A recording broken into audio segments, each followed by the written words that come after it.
Hello, welcome to Unicorn Princess Tarot. So, ito yung energy ng fire sign. Kukunin natin yung reading para sa mga fire sign. Para sa mga gusto magpa-personal reading, Jing Tarot Reader ha, search mo lang siya sa Facebook. Siya yung pwedeng magbigay ng personal reading sa'yo. So, again, this is for fire sign. Aries, Leo, and Sagittarius. Let's start. Fire sign, ano yung mga messages for fire sign? Okay, siya nga pala, baka malimutan ko. Birthday na ni Madam Jing, or Jing Tarot Reader, also known as Jing Tarot Reader. Mamimili siya ng 10 mula sa mga channels natin ng maswerteng mabibigyan ng free reading sa kanyang birth month, which is October. 10 mula sa ating mga channels, and 10 rin naman mula sa kanyang group or sa kanyang page. So, pumunta ka na lang doon sa kanyang group at page. At dito rin, yung mga nagko-comment, yun yung dyan siya mamimili. And, yan, sa mga nakasubscribe sa akin. So, please do subscribe and then, comment ka na rin. Okay? So, this is for fire sign.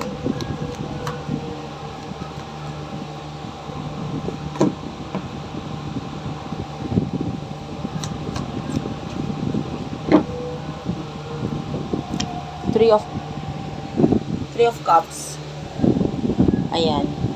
Ay, sorry nga pala, hindi masyadong kita yung mga cards kasi limited lang yung taas nitong aking stand ng gamit na phone ko ngayon. So, hindi siya makita lahat. But anyway, tatry ko na lang basahin siya for you. Fire sign. I can see pag-aaway, pagtatalo with the person that you really care or love the most. Maybe because masyado siyang bossy. And or yung iba, maybe importante sa itong taong to, maybe. Actually, there's support coming from your friends.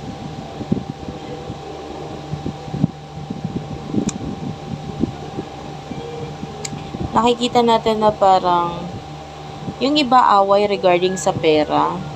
Maybe away regarding sa kaibigan.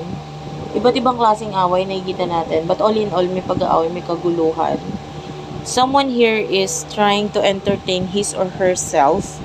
And i-entertain, parang ito ba yung makakapagpasaya sa akin? Parang ganon. So, maybe ito yung nagiging dahilan ng pag-aaway. Lalo na kung may relasyon. High chance na meron. Kasi nandun yung love eh. Both of you, nandun yung love niya sa isa't isa. It's just pantay, honestly. So, kung mahal mo siya, mahal ka rin niya. Maybe hindi lang ninyo pinapakita sa isa't isa kung paano kayo nag-i-invest, kung paano kayo nagsasuffer sa relasyon ninyo. Pareho naman kayo eh. Kung may obligasyon, pareho ninyo yan dala-dala.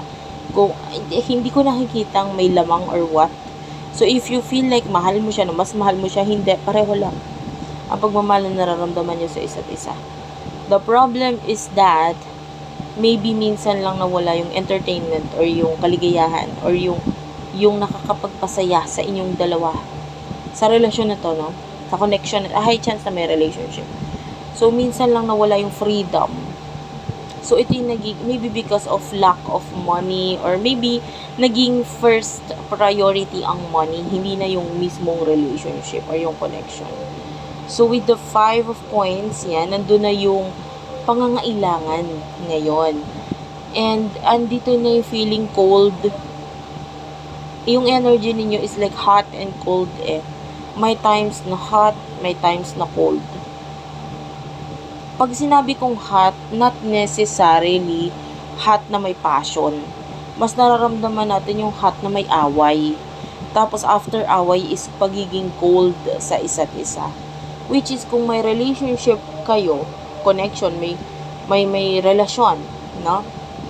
Nakukulangan lang tayo ng time sa isa't isa. Yun yung nakikita natin. The love is still there. Loyalty is still there. Medyo liwaliw lang yung isa kasi gusto niya ma-entertain ang sarili niya. Na nakalimutan niya yung sa partner niya or sa person niya na parang Ay, oo nga pala, kaya ko namang maging masaya kasama yung person na ito. Yun yung nakikita natin. And tell me more. Tell me more for um, fire sign. Yeah, you do have here the Six of Swords. Uh, Ten of Swords, Three of Swords. And one more card, please. The Death card. There's a third party situation na nakikita natin. For some of you, may literal na third party situation. Yung iba, yung third party na tinutukoy natin dito is yung pinaka nakakapagpagulo sa sitwasyon ninyo, nakakapagpasakit, nakakapagpalungkot. That could be another relationship or that could be friends, no? May kinalaman sa friends na ito na nagiging dahilan na parang kaya nakakapagsinungaling, kaya hindi nakapagsabi ng totoo dahil doon. And then with the Ten of Swords is breaking someone's feelings here. Masakit para sa taong ito yung mga bagay na iniisip niya. Sabihin na natin nag-overthink siya masyado. Pero hindi mo maiaalis sa isip niya yun na isipin yung mga bagay na sasabihin mo sa kanya, huwag mong isipin. 'Di ba? Hindi mo naman kasi hawak ang puso at isipan ng tao to. Iisipin niya yung mga gusto niyang isipin. At yung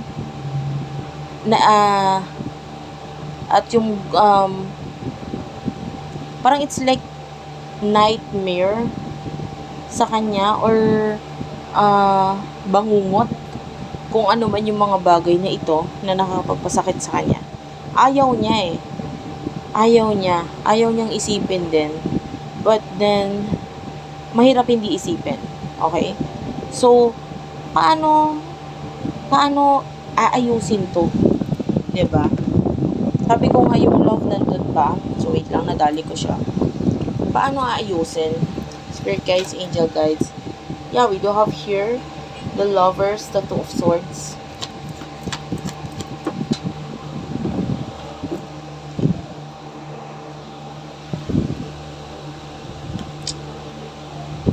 Well, kailangan magdesisyon, 'di ba? Nitong King of Swords. This is a person who needs to make the decision. Siya yung parang hindi nagpapakita ng emotions dito eh. Ano ba talagang gusto niya mangyari sa buhay niya? I feel like there's love, there's relationship, there's connection, there's passion. Pero kailangan niya magdesisyon sa kung ano yung dapat niya. Kumbaga, gigising siya sa umaga. For example, ikaw itong kailangan gumawa ng desisyon. Sino yung gusto mong makita? Sino yung makakapagpasaya sa'yo?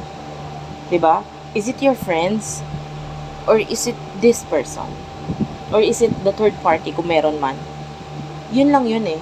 Sino yung patuloy na nagiging rason kung bakit gigising ka? Kung bakit gusto mong gumising? Dahil alam mo na itong araw na ito ilalaan mo para sa kanila or sa kanya. So, sino yon? You have to decide regarding that. No? And we do have here the Seven of Coins. Hindi mo makukuha lahat. No? That is impossible. Kung gusto mong mamili, you have to choose one only. Hindi pwedeng lahat makuha mo. Okay? Kung itong taong ito, na naging rason pa, eto may away kayo, di ba? Kung gusto mo siya, mahal mo siya, you have to choose this person.